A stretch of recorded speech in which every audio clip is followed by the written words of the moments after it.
Clements Homebrew, coming at you with a very, very special edition today. You've probably seen from the headlines what I'm going to be drinking here today.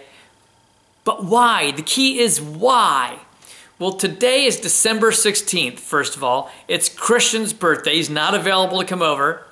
But yesterday, December 15th, was the birth of my third grandchild, my second grandson, to Collin, who you've seen, you may have seen on some reviews or Homebrew Wednesdays.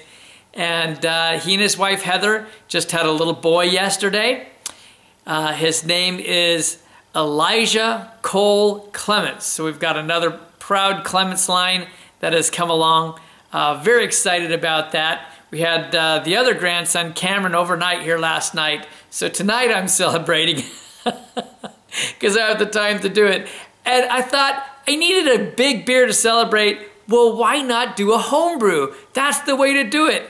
And I just got an amazing beer from Jamison Moeckel, a great beer reviewer, but some of us know he's also an amazing brewer. And now I get to taste it, and I'm very excited. Thank you, Jamison. Truly excited. This right here, this is his Westy 12 clone. It is 12.5% ABV, and it's 1 year and 8 months old, possibly another month, maybe 1 month 9 at this point. He made a clone of the Westvleteren 12. Now, I don't know if you really pronounce that V, it's Westvleteren 12 or Westvleteren 12. At any rate, and it's from the Abbey of St. Sixtus of Westvleteren. And in Dutch they call the brewery Westvleteren. So anyway, but it was founded in 1838 in a Belgian municipality of Vleteren. So anyway, kind of excited about this. I've never had a Westy 12 myself, but I get the next best thing, a beer from Jamison. Thank you so much. Celebrating my grandson's birth. Here we go. Oh, you should have seen the head just a moment ago before I got back to the camera. It was up here. Just a beautiful head coming off this, and it's dissipating down to a ring, but look at that. That is just spectacular. It's very dark, actually, a dark brown with some red and brown hues off to the side. Oh. All right, I'm gonna get the nose on this.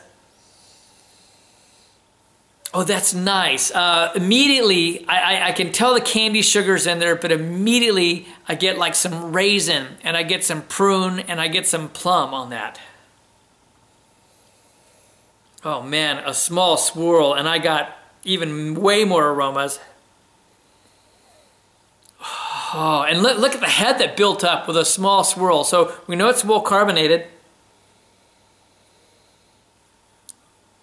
The candy sugar, I get like the smell of like beets a little bit, like a beet sugar off of it as well. Almost a little bit of date on there as well. But definitely some dark fruits. I get some like toasty aromas off of that. A hint of like caramel. It's kind of bready, like a dark bread. But, you know, all those aromas are really nicely balanced. It's not like the plum and date and fig and raisins are like just jumping off and attacking you. You can tell the bitter is going to be a little lighter in flavor. The breadiness is there. It balances out with kind of like the beet or date and or date sugars, I should say, that I'm kind of pulling off of that. Really nice, and that breadiness is really nice on it.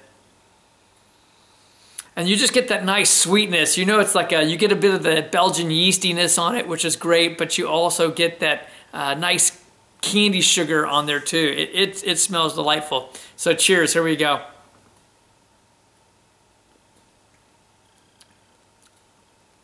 Oh, wow. Oh, wow.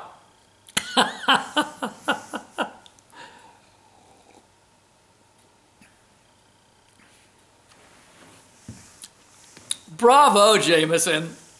Cheers to you. Bravo. This is delightful. I'm so glad I am celebrating my son's birth with this. Bravo. Okay. Oh, where do I even go with this one? man, you know, he used really lighter malts in this, I know, but the candy sugars in there just, with everything else, the yeast just, oh, bring up some of the most wonderful flavors.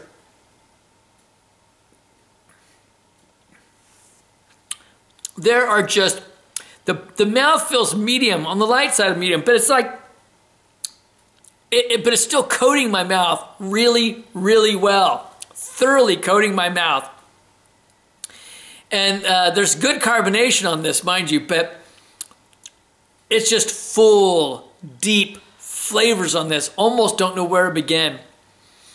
I'm getting raisin for sure. I get some raisin off of that.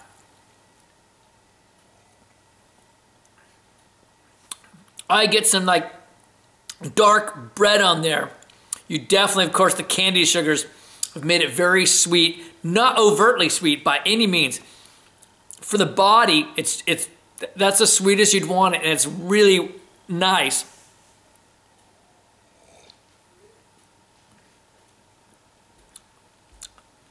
I still say I get like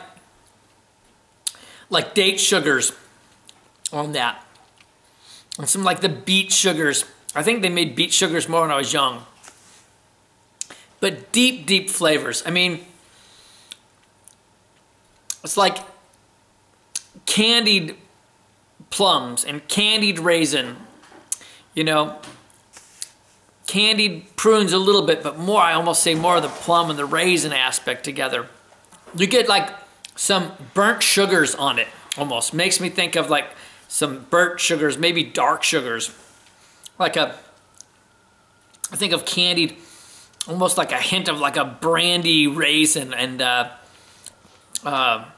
yeah, those brown burnt sugars and I have to take a moment with this. This is so fabulous. I'll be right back. I am so blown away by this still. I have to tell you right now. I am utterly blown away by this. I'm picking up things like a cherry and almond tones off of it.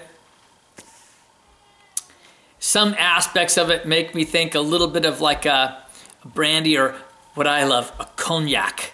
You know, just a little bit in there.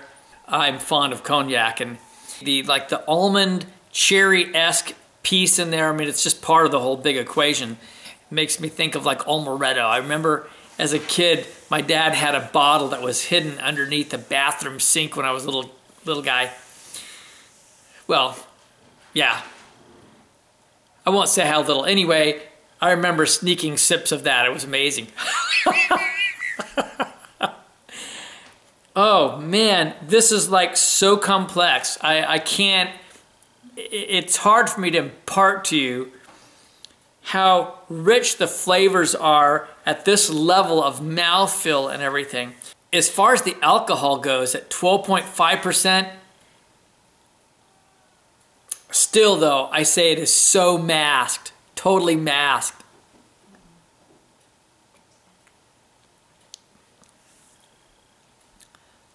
Yeah, I mean, it absolutely is masked. I mean, makes me think of when I've tried, Sierra Nevada did that. You know, they did an Abbey Ale, and that was at, I can't remember, like, you know, let's say at the 7-8% range. And it doesn't taste to me like it has really any more alcohol than that. It just tastes like it has lots of really depth of flavor, which it does. It has loads of flavor. Yeah, if I hit the lottery, you might be hired onto my staff, Jamison,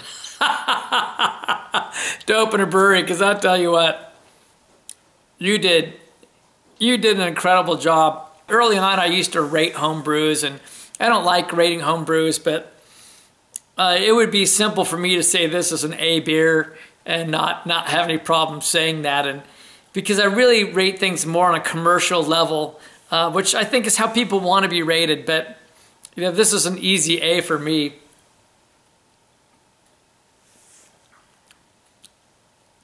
I have to go back to that classic line. The only problem with this one is I only have one bottle. And I've not pulled that cliche before. I know I haven't. I get tired of hearing it, but this time it's true. All right, well, what can I say? This is Kevin from Clements Homebrew saying, congratulations first to my son Collin and daughter-in-law Heather and their new child and our new grandchild. We're all celebrating over here, obviously. And life is too short to drink cheap beer, but sometimes you have the pleasure of drinking amazing, amazing beers from home brewers who you can count as friends. I think, Jamison, I would love to be your friend lifelong if this is what you're brewing, and I'll be sending something special down soon. You all have a great week. Cheers.